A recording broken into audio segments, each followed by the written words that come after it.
കേവലം 2 മാസം കൊണ്ട് കേരളത്തിന്റെ ആരോഗ്യ മേഖലയുടെ അവസ്ഥ എന്താ എന്ന് ഈ ദൃശ്യം മാത്രം കണ്ടാൽ മതി.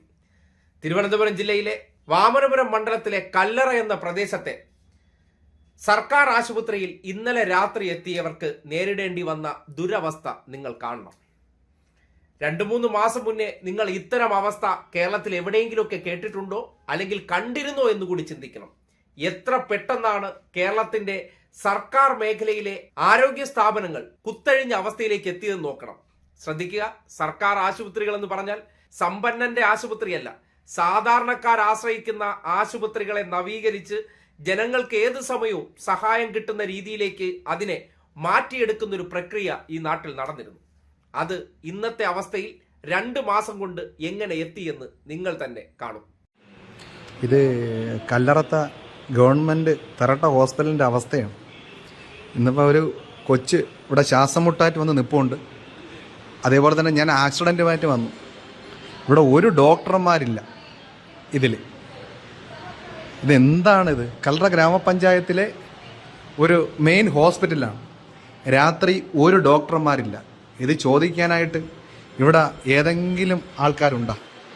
ഒരു മനുഷ്യനില്ല. കണ്ട, ഇതെല്ലാം ഒഴിഞ്ഞടക്കുകയാണ്. സമയം രാത്രി 9:21. ഈ 2 ഗ്രാമപഞ്ചായത്ത് ഏകദേശം ഒരു 60,000-ഓളം ആൾക്കാർക്ക് ചികിത്സ കൊടുക്കേണ്ട, എമർജൻസിയുടെ ചികിത്സ കൊടുക്കേണ്ട ഒരു ഹോസ്പിറ്റലിൽ ഒരു ഡോക്ടർമാരില്ലാത്തൊരു അവസ്ഥയാണ്. ഡ്യൂട്ടി ഡോക്ടറില്ല, നഴ്സന്മാരില്ല, ആരും തന്നെ ഇല്ല. എല്ലാ കസേരകളും ഒഴിഞ്ഞു കിടക്കുന്നു. ഒരു ആക്സിഡന്റ് പറ്റി ഞാൻ വന്നു, അപ്പോഴാണ് അറിയുന്നത് ശ്വാസം മുട്ടായിട്ട് വേറൊരു കൊച്ചുമുണ്ട്. ഒരു മനുഷ്യനില്ലാത്ത ഒരവസ്ഥ. ഒരു സെക്യൂരിറ്റി മാവ് മാത്രം ഇവിടെ ഉണ്ട്. ആലോചിച്ച് നോക്ക്.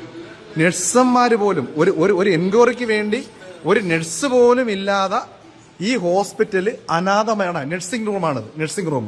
ഒരു നഴ്സ് പോലും ഇവിടെ നമ്മളെ മോണിറ്റർ ചെയ്യാൻ വേണ്ടി ഇല്ല. അപ്പം ആ ഒരു അവസ്ഥയാണ് ഇവിടെ ഉള്ളത്. ഓക്കെ കേട്ടാ. ഇപ്പം ഇതാണ് ഇവിടുത്തെ അവസ്ഥ. ഒരു ഡോക്ടർമാരോ ഒന്നുമില്ല. സെക്യൂരിറ്റിക്ക് നമ്മൾ വീഡിയോ എടുക്കുമ്പോൾ അദ്ദേഹത്തിന് ഒരു കറപ്ഷൻ, മനസ്സിലായില്ലേ? അപ്പൊ ഒരു ഡോക്ടർ ഉണ്ടോ മാഷേ? ഡോക്ടർ ഉണ്ടോ അവിടെ? ഇല്ലല്ലോ. അത് മതി നമുക്ക്. കാരണം ഒരു ഡോക്ടർ പോലും ഇല്ലാത്ത ഒരു ഗവൺമെന്റ് ഹോസ്പിറ്റലിന്റെ അവസ്ഥയാണ്. എന്ത് ചെയ്യാൻ പറ്റും? നമ്മൾ നികുതി കൊടുക്കുന്ന നമ്മൾ ആരുടെ ഇത് പറയണം?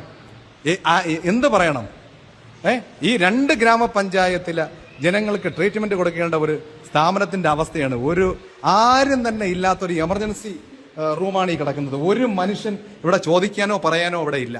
ഒരു മനുഷ്യൻ ആരുമില്ല. അവിടെ ശ്വാസം മുട്ടായിട്ട് ഒരു കുട്ടി അവിടെ വന്ന് നിൽപ്പുണ്ട്. ആലോചിച്ച് നോക്ക്. ഇത് ജനങ്ങൾ ഇവിടെ എന്ത് ചെയ്യും? ജനങ്ങൾ എന്ത് ചെയ്യട്ടെ? ആലോചിച്ച് നോക്കി. ഇവിടെ കണ്ടല്ലോ, ഡോക്ടർ ഇല്ല, നഴ്സില്ല, ഒരു സെക്യൂരിറ്റിക്കാരനെയും വെച്ച് തുറന്നു വെച്ചിട്ടുണ്ട്. അപകടം സംഭവിച്ചതിന്റെ അടിസ്ഥാനത്തിൽ പ്രാഥമിക ചികിത്സയ്ക്ക് വന്നതാണ്. ആശുപത്രിക്കകം മുഴുവൻ ദൃശ്യത്തിൽ കാണിച്ചിട്ടുണ്ട്. ഒരൊറ്റ ജീവനക്കാരില്ല. മുഴുവൻ തുറന്നിട്ട് ഒരു സെക്യൂരിറ്റിക്കാരനെ ഏൽപ്പിച്ചിരിക്കുകയാണ്. ഇപ്പോ സർക്കാർ ആശുപത്രികളൊക്കെ എന്ന് പറഞ്ഞാൽ സെക്യൂരിറ്റിക്കാരെ ഗാർഡിട്ട് നോക്കേണ്ട സ്ഥാപനങ്ങളായി മാറുകയാണ്. നേരെ ഒന്ന് ഇരുട്ടിക്കഴിഞ്ഞാൽ അവിടെ ഇരിക്കാൻ ഡോക്ടർ ഇല്ല, നഴ്സുമാരില്ല, ഫാർമസിസ്റ്റ് ഇല്ല, എന്തിനേറെ പറയുന്നു, ഒരു ക്ലീനിങ് സ്റ്റാഫ് വരെ ഇല്ലാത്ത ഒരവസ്ഥ. സർക്കാർ ആശുപത്രികൾ 2 മാസം കൊണ്ട് വലിയ മാറ്റങ്ങൾ ഉണ്ടാക്കിയെന്നൊക്കെ വാചാടോപം നടത്തിക്കൊണ്ട് മന്ത്രി തേരാപ്പാര അമ്പലങ്ങളിൽ പോയി തുലാഭാരവും മൃത്യുഞ്ജയ ഹോമവും ആയുരാരോഗ്യ സൗഖ്യത്തിന് വേണ്ടിയുള്ള പൂജകളൊക്കെ നടത്തുമ്പോൾ സാധാരണക്കാരന് വേണ്ട ഇടങ്ങളൊക്കെ എന്തായി മാറുന്നു എന്ന് ആ ദൃശ്യം തെളിയിക്കുന്നുണ്ട്. അല്ലെങ്കിൽ നിങ്ങളൊന്ന് ആലോചിച്ച് നോക്കിയേ, കഴിഞ്ഞ സർക്കാരിന്റെ കാലത്താണ് ഇങ്ങനെ ഒരു സംഭവം ഉണ്ടായിരുന്നെങ്കിൽ എന്തൊരാഘോഷമായി മാറിയേനെ. വീണ ജോർജിന്റെ ചോര ഊറ്റി കുടിക്കാൻ കേരളത്തിലെ മാധ്യമങ്ങൾ മത്സരിച്ചേനെ. പക്ഷെ ഇപ്പോ മുരളീധരൻ എന്ന സവർണൻ ആ കസേരയിൽ കയറി ഇരുന്നപ്പോ കേരളത്തിലെ മാധ്യമങ്ങളെല്ലാം സാറ്റിസ്ഫൈഡ് ആണ്. എന്ത് വിവരക്കേട് പറഞ്ഞാലും, എന്ത് പൊട്ടത്തരം കാട്ടിയാലും അതിനെയെല്ലാം സർവ്വസാധാരണം എന്ന രീതിയിലാണ് അവർ വാർത്ത കൊടുക്കുന്നത്. ഈ അവസ്ഥയിലേക്ക് ആശുപത്രികൾ എത്തുമ്പോൾ കേരളത്തിലെ സർക്കാർ ആശുപത്രികൾ, അത് പ്രാഥമികാരോഗ്യ കേന്ദ്രങ്ങളായിക്കോട്ടെ, താലൂക്ക് കേന്ദ്രങ്ങളായിക്കോട്ടെ, കുടുംബാരോഗ്യ കേന്ദ്രങ്ങളായിക്കോട്ടെ, അതിന്റെയൊക്കെ അവസ്ഥ പരിതാപകരമായി മാറുകയാണ്. ജനങ്ങൾക്ക് ആശ്രയിക്കാൻ പറ്റാത്ത ഇടങ്ങളാക്കി അതിനെ മാറ്റുന്നുണ്ട്. കാര്യം സ്വകാര്യ ആശുപത്രി മുതലാളിമാരിൽ നിന്ന് ഫണ്ട് മേടിച്ചാണ് തെരഞ്ഞെടുപ്പിനെ നേരിട്ടത്. സ്വാഭാവികമായിട്ടും അവർക്ക് വേണ്ടി പണിയെടുക്കണമെന്നേ. അതിനെന്ത് ചെയ്യണം? അവിടെ സിസ്റ്റം ഇല്ലാതാക്കണം. ഡോക്ടർ വേണ്ട, നഴ്സ് വേണ്ട, ആരുമില്ലെങ്കിൽ ഇനി അങ്ങോട്ട് പോയിട്ട് കാര്യമില്ല, നേരെ സ്വകാര്യ ആശുപത്രി പോകാമെന്ന മനോഭാവത്തിലേക്ക് ജനങ്ങളെ പതിയെ പതിയെ മാറ്റുന്ന രീതി എങ്ങനെയാണെന്ന് നിങ്ങൾ കണ്ടു മനസ്സിലാക്കുക. എല്ലാം പ്രവർത്തനരഹിതമാക്കുമ്പോൾ സ്വാഭാവികമായിട്ടും ഇന്നലകളിൽ പൊയ്ക്കൊണ്ടിരുന്ന ശീലം സ്വാഭാവികമായി മാറും. ഇനി പോക്കറ്റ് കീറി സ്വകാര്യ ആശുപത്രി മുതലാളിക്ക് പണം കൊടുത്ത് ചികിത്സ കിട്ടിയാൽ മതി എന്ന് സാധാരണക്കാരന്റെ ജീവിതത്തിലേക്ക് അടിച്ചേൽപ്പിക്കുന്ന കാഴ്ച.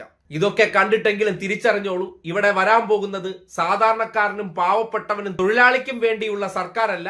മുതലാളിമാരെ എങ്ങനെ നന്നാക്കിയെടുക്കാം, തറവാട് കുടുംബങ്ങളിലേക്ക് എങ്ങനെ ഈ നാടിന്റെ പണം എത്തിക്കാമെന്നതിന്റെ ആലോചനകളാണ്, അതിനുവേണ്ടിയുള്ള പ്രവർത്തനങ്ങളാണ് ഈ കാണുന്ന അനാസ്ഥയെന്ന് പറയേണ്ടി വരികയാണ്.